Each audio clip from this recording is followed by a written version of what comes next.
শেখ মুজিবুর রহমান বা বঙ্গবন্ধু ছিলেন বাংলাদেশের প্রথম রাষ্ট্রপতি ও দক্ষিণ এশিয়ার অন্যতম প্রভাবশালী রাজনৈতিক ব্যক্তিত্ব।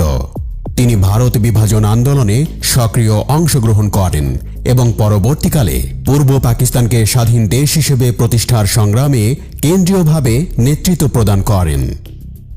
শুরুতে তিনি আওয়ামী লীগের সভাপতি, এরপর বাংলাদেশের প্রধানমন্ত্রী এবং পরবর্তীকালে বাংলাদেশের রাষ্ট্রপতির দায়িত্ব পালন করেন। শেখ মুজিবুর রহমান 1920 সালের 17 মার্চ তৎকালীন ব্রিটিশ ভারতের বেঙ্গল প্রেসিডেন্সির অন্তর্ভুক্ত ফরিদপুর জেলার গোপালগঞ্জ মহকুমার পাটগাতি ইউনিয়নের বাইগার নদী তীরবর্তী টুঙ্গিপাড়া গ্রামে জন্মগ্রহণ করেন। তার বাবা শেখ লুৎফর রহমান ছিলেন গোপালগঞ্জ দায়রা আদালতের সেরেস্তাদার এবং মা সায়রা খাতুন। 6 ভাই বোনের মধ্যে তিনি ছিলেন তৃতীয় সন্তান। 7 বছর বয়সে শেখ মুজিব 1927 সালে ডিমাডাঙ্গা প্রাথমিক বিদ্যালয়ে পড়াশোনা শুরু করেন। 9 বছর বয়সে তিনি ভর্তি হন গোপালগঞ্জ পাবলিক স্কুলে এবং পরে ম্যাট্রিক পাশ করেন গোপালগঞ্জ মিশনারি স্কুল থেকে। খেলাধুলায় খুব উৎসাহী ছিলেন শেখ মুজিবুর রহমান। তরুণ বয়সে প্রতিযোগিতামূলক ফুটবল টুর্নামেন্টে তিনি অংশ নিতেন। 1942 সালে এন্ট্রান্স পাশ করার পর শেখ মুজিব ভর্তি হন কলকাতার ইসলামিয়া কলেজে, যেটির বর্তমান নাম মাওলানা আজাদ কলেজ। 1947 সালে সেখান থেকেই তিনি বিএ পাশ করেন। ওই কলেজে পড়ার সময় কলকাতায় সরকারি বেকার হোস্টেলের 24 নম্বর ঘরে থাকতেন শেখ মুজিবুর রহমান, যে ঘরটিকে এখন জাদুঘর করা হয়েছে। কলকাতায় কলেজে পড়ার সময় থেকেই শেখ মুজিব সক্রিয়ভাবে ছাত্র রাজনীতি শুরু করেন।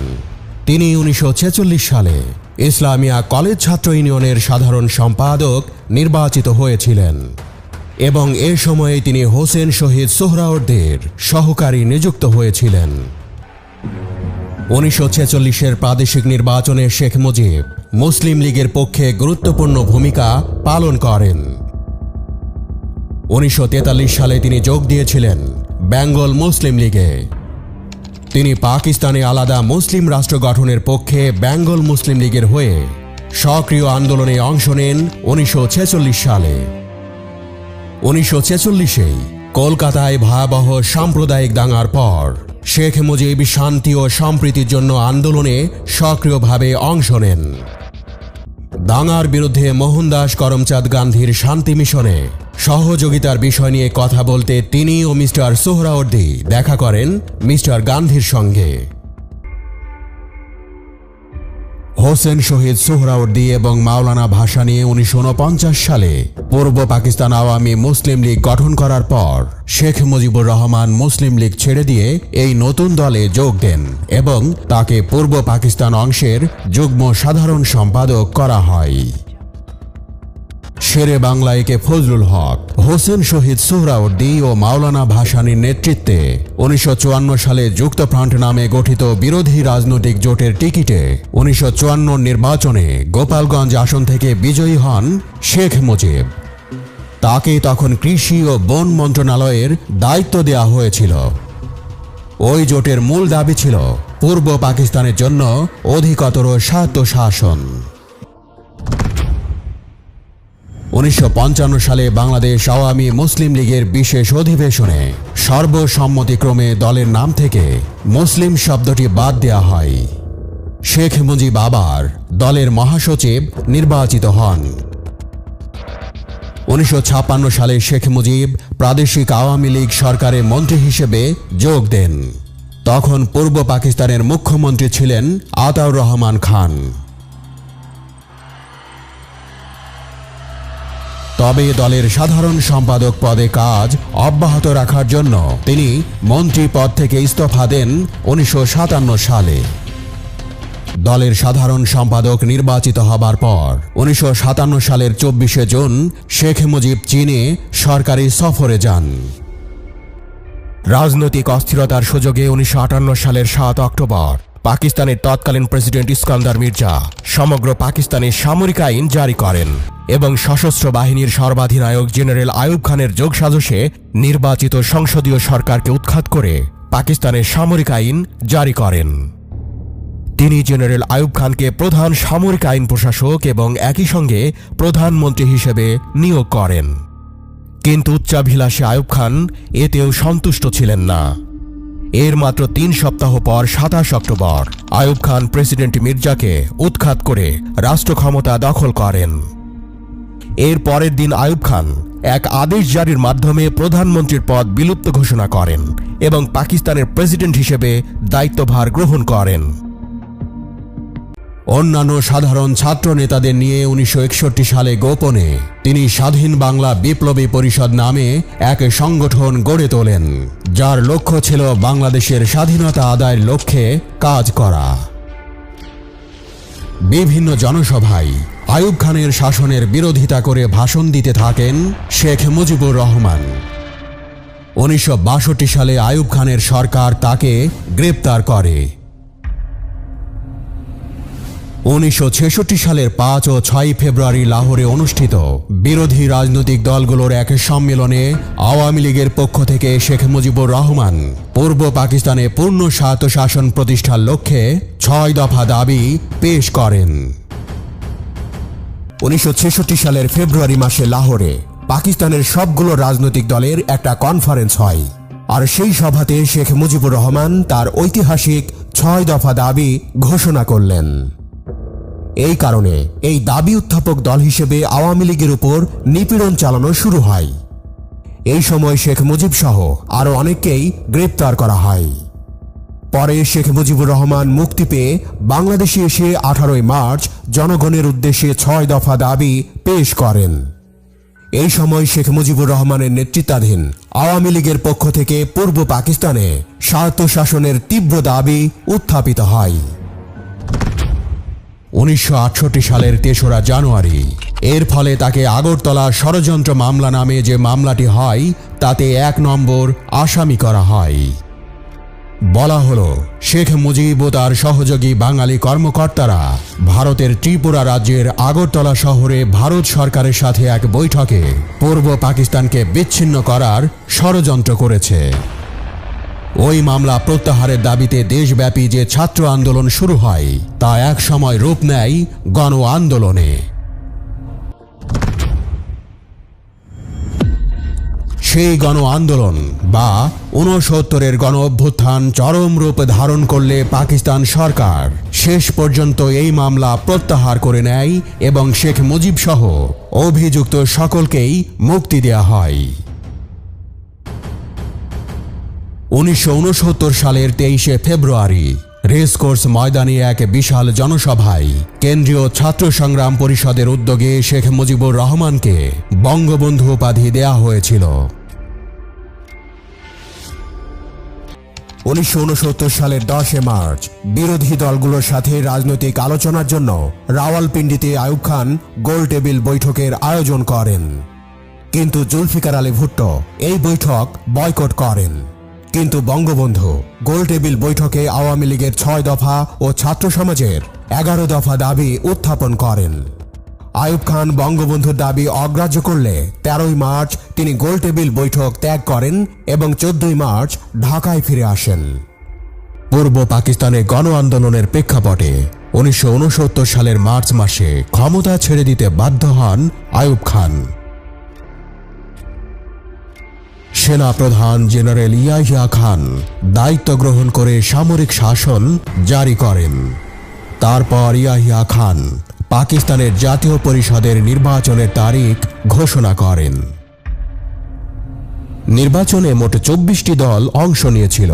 নির্বাচনে আওয়ামী লীগ নৌকা মার্কা পায়। অন্যদিকে আওয়ামী লীগের চরম প্রতিদ্বন্দ্বী জুলফিকার আলী ভুট্টোর নেতৃত্বে পাকিস্তান পিপলস পার্টি ছিল তলোয়ার প্রতীক।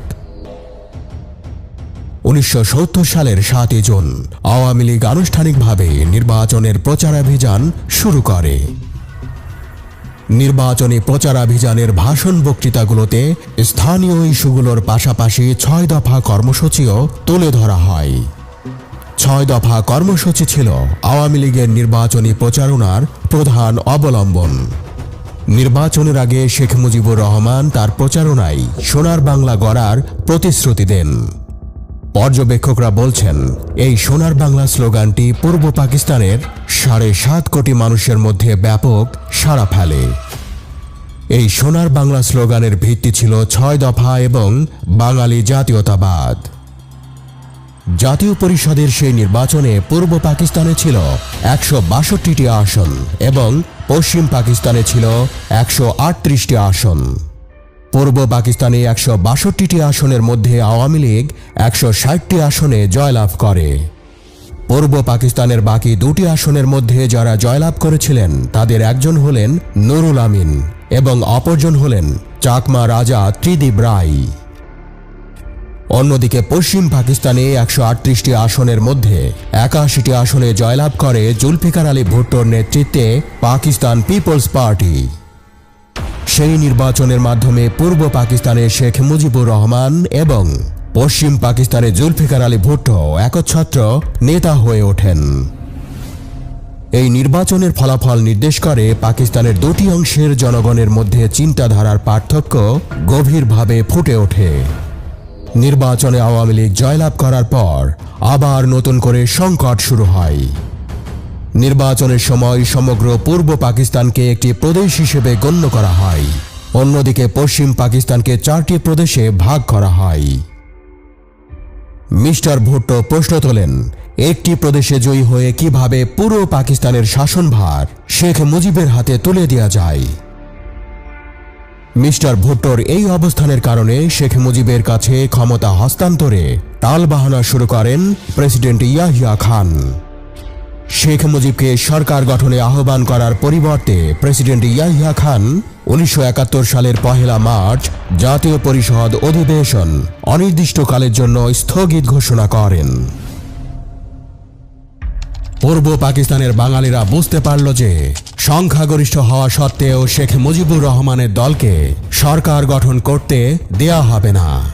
এর প্রতিবাদে শেখ মুজিবের নেতৃত্বে পূর্ব পাকিস্তানে অসহযোগ আন্দোলন শুরু হয়। ঢাকা রেসকোর্স ময়দানে 1971 সালের 7 মার্চ এক জনসভায় শেখ মুজিব সর্বাত্মক অসহযোগ আন্দোলনের ডাক দিয়ে জনগণকে স্বাধীনতা সংগ্রামের জন্য প্রস্তুত হবার আহ্বান জানান। 25 মার্চ রাতে পাকিস্তান সেনাবাহিনী সর্বাত্মক হামলা চালালে শুরু হয় বাংলাদেশের 9 মাস ব্যাপী সশস্ত্র স্বাধীনতা সংগ্রাম। 25 মার্চ রাতে শেখ মুজিবকে গ্রেপ্তার করে নিয়ে যাওয়া হলো পশ্চিম পাকিস্তানে এবং ফয়সালাবাদের একটি জেলে কড়া নিরাপত্তায় রাখা হলো। 26 মার্চের প্রথম প্রহরে পাকিস্তানি বাহিনীর হাতে আটকের আগেই শেখ মুজিবুর রহমান বাংলাদেশকে স্বাধীন ঘোষণা করে একটি তার বার্তা পাঠান। 25 মার্চ মধ্যরাতের পর অর্থাৎ 26 মার্চের প্রথম প্রহরে এই ঘোষণা দেন বঙ্গবন্ধু শেখ মুজিবুর রহমান, যা তৎকালীন ইপিআর এর ট্রান্সমিটারের মাধ্যমে সারা দেশে ছড়িয়ে পড়ে। পরে চট্টগ্রামের স্থানীয় একটি বেতার কেন্দ্র থেকে 26 ও 27 মার্চ বেশ কয়েকজন শেখ মুজিবের পক্ষে স্বাধীনতার ঘোষণা পাঠ করেন। 1972 সালের 10 জানুয়ারি পাকিস্তানের কারাগার থেকে মুক্ত হয়ে স্বাধীন বাংলাদেশে ফিরে এলেন শেখ মুজিবুর রহমান। বাংলাদেশে ফিরে অল্প দিনের জন্য অন্তর্বর্তীকালীন রাষ্ট্রপতি থাকার পর তিনি প্রধানমন্ত্রী হিসেবে দায়িত্ব গ্রহণ করেন। যুদ্ধ বিধ্বস্ত নতুন দেশকে গড়ে তুলতে বিভিন্ন বন্ধু রাষ্ট্রে গেছেন শেখ মুজিবুর রহমান। বৃহৎ রাষ্ট্রগুলোর কাছ থেকে স্বীকৃতি লাভের পর শেখ মুজিব ওআইসি, জাতিসংঘ ও জোট নিরপেক্ষ আন্দোলনে বাংলাদেশের সদস্যপদ নিশ্চিত করেন। তিনি যুক্তরাষ্ট্র, যুক্তরাজ্য ও অন্যান্য ইউরোপীয় দেশে ভ্রমণ করে বাংলাদেশের জন্য মানবিক ও উন্নয়নকল্পের জন্য সহযোগিতা চান। স্বাধীন বাংলাদেশের অভ্যুদয়ে পার্শ্ববর্তী দেশ ভারতের ভূমিকার প্রেক্ষাপটে দুই রাষ্ট্রের মধ্যকার সম্পর্ককে আনুষ্ঠানিক রূপ দিতে 1972 সালের 19 মার্চ বাংলাদেশ ও ভারতের মধ্যে একটি মৈত্রী চুক্তি স্বাক্ষরিত হয়। ভারতের তৎকালীন প্রধানমন্ত্রী ইন্দিরা গান্ধী এবং বাংলাদেশের পক্ষে প্রধানমন্ত্রী শেখ মুজিবুর রহমান স্বাধীন বাংলাদেশে এক রাষ্ট্রীয় সফরে এসে শান্তি ও সহযোগিতা বৃদ্ধির লক্ষ্যে 25 বছর মেয়াদী এই চুক্তিতে স্বাক্ষর করেন। বাংলাদেশের স্বাধীনতার মাত্র 4 বছরের মাথায় সংবিধান সংশোধনের মাধ্যমে একদলীয় সরকার ব্যবস্থা চালু করা হয়। বাংলাদেশ কৃষক শ্রমিক আওয়ামী লীগ নামে একটি রাজনৈতিক দলের ব্যানারে এই সরকার পদ্ধতি চালু করা হয়, ফলে এটি পরিচিত হয়ে ওঠে বাকশাল হিসেবে। এই পদ্ধতিতে দেশের অন্য সব রাজনৈতিক দল নিষিদ্ধ করা হয়। স্বাধীনতার কয়েক বছরের মধ্যেই এই সরকার পদ্ধতি ছিল গণতন্ত্রের প্রতি বিরাট আঘাত। এজন্য দেশে বিদেশে বেশ সমালোচিত হয়েছিলেন বাংলাদেশের প্রতিষ্ঠাতা রাষ্ট্রপতি শেখ মুজিবুর রহমান। অন্যান্য দিনের মতোই রাষ্ট্রপতি শেখ মুজিবুর রহমান 1975 সালের 14 আগস্ট রাত 8টা নাগাদ ধানমন্ডি 32 নম্বরের বাড়িতে ফেরেন। খাওয়া দাওয়া শেষে রাত 12টার মধ্যেই সে বাড়ির সবাই ঘুমিয়ে যায়। তখন সে বাড়ির নিচতলায় একটি কক্ষে কর্মরত ছিলেন শেখ মুজিবুর রহমানের ব্যক্তিগত সহকারী AFM মুহিতুল ইসলাম।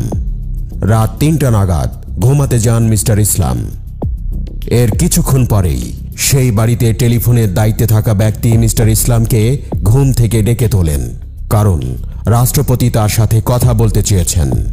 মুহিতুল ইসলাম 2016 সালে তিনি মারা যান। 1996 সালে মিস্টার ইসলাম শেখ মুজিব হত্যা মামলার বাদী হয়েছিলেন। এর আগে 2010 সালে BBC বাংলার সাথে এক সাক্ষাৎকারে মিস্টার ইসলাম বলেছিলেন, বঙ্গবন্ধু আমাকে বললেন সরনিয়াবাদ সাহেবের বাসায় আক্রমণ করছে। ওই অবস্থায় আমি পুলিশকে টেলিফোনের চেষ্টা করছিলাম। তারপরে বঙ্গবন্ধু উপর থেকে নিচে নেমে আসলেন, গেঞ্জি গায়ে লুঙ্গি পরা। তখন উনি আমাকে বললেন যে আমার কাছে দে। আমার কাছ থেকে তিনি রিসিভারটা নিলেন, নিয়ে বললেন যে হ্যালো, আমি প্রেসিডেন্ট শেখ মুজিব বলছি। উনি এই কথা বলার সাথে সাথেই বৃষ্টির মতো গুলি আসা শুরু করলো। উনি তড়িঘড়ি করে বারান্দায় এসে দাঁড়িয়ে বললেন যে পুলিশ সেন্ট্রি, আর্মি সেন্ট্রি, এত গুলি চলছে, তোমরা কি করো? আমিও ওনার পিছু এসে দাঁড়ালাম। উনি কথা বলেই উপরে উঠে চলে গেলেন। এই গোলাগুলির সময় রাষ্ট্রপতি সহ তার বাড়ির কেউ ঘটনা সম্পর্কে আঁচ করতে পারেননি। শেখ মুজিবুর রহমানের ছেলে শেখ কামালকে যখন বাড়ির নিচতলায় গুলি করে হত্যা করা হয়, তখন ঘটনা সম্পর্কে ধারণা পাওয়া যাচ্ছিল, বলছিলেন মুহিতুল ইসলাম। ধানমন্ডির সেই বাড়িতে সশস্ত্র হত্যাকারীরা প্রথমে হত্যা করে শেখ কামালকে। রাষ্ট্রপতি শেখ মুজিবুর রহমানের বাড়িতে যখন আক্রমণ হয়, তখন কোনো ধরনের প্রতিরোধ ছাড়াই হত্যাকারীরা পুরো বাড়ির নিয়ন্ত্রণ নিয়েছিল। মুহিতুল ইসলাম বলছিলেন, একজন রাষ্ট্রপতির বাড়িতে যে ধরনের নিরাপত্তা থাকা দরকার সেটি ধানমন্ডির 32 নম্বর বাড়িতে ছিল না। তাছাড়া রাষ্ট্রপতির বাড়িতে আক্রমণের পরেও কোনো তরফ থেকে কোনো ধরনের সহায়তাও আসেনি। শেখ কামালকে হত্যার পর হত্যাকারীরা বেপরোয়া গুলি চালিয়ে বাড়ির উপরের দিকে যাচ্ছিল। উপরে উঠেই শুরু হয় নির্বিচার হত্যাকাণ্ড। চারিদিকে তখন শুধু গুলির শব্দ। উপরে তাণ্ডব লীলা চলছে, চারিদিকে একটা বিভৎস অবস্থা। ঠিক সেই মুহূর্তে উপর থেকে চিৎকার শুরু করলো যে পাইছি পাইছি। এরপরে বঙ্গবন্ধুর একটা কণ্ঠ শুনলাম, তিনি বললেন, তোরা আমাকে কোথায় নিয়ে যেতে চাস? এরপরে ব্রাশ ফায়ার।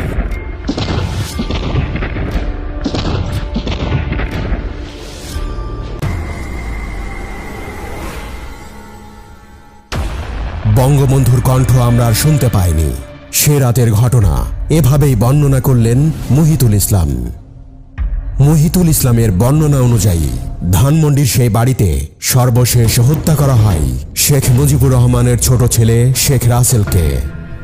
তখন তার বয়স মাত্র 10 বছর।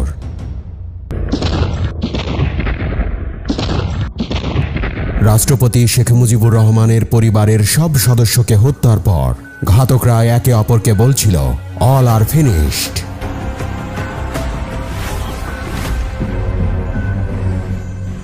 সপরিবারে শেখ মুজিবুর রহমানকে হত্যার সাথে জড়িত ছিল সেনাবাহিনীর কিছু কর্মকর্তা।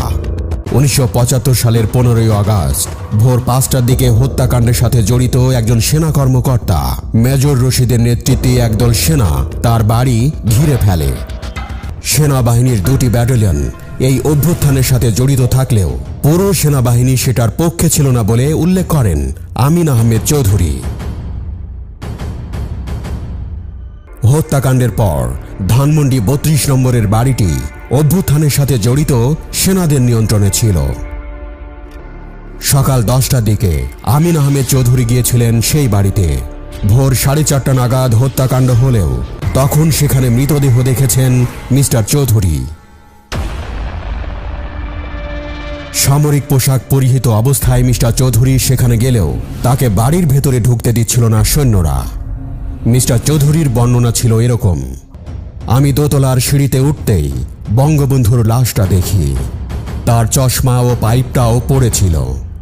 দূর থেকে ভেতরে দেখলাম বেগম মুজিব পড়ে আছেন। যে লোকটার অঙ্গুলি হেলনে 75 মিলিয়ন লোক উঠেছে বসেছে, সেই লোকটাকে তার সৃষ্ট আর্মি মেরে ফেলল। এটা কি করে সম্ভব? পাকিস্তানিদের কাছে মারা যায় নাই, মারা গেল শেষ পর্যন্ত বাঙালির কাছে। এই হত্যাকাণ্ডের মাধ্যমে বাংলাদেশের স্বাধীনতা আন্দোলনে নেতৃত্বদানকারী দলটি ছত্রভঙ্গ হয়ে যায়। বহু বছর বিদেশি নির্বাসনে থাকতে হয়েছিল শেখ মুজিবুর রহমানের 2 কন্যা শেখ হাসিনা এবং শেখ রেহানাকে।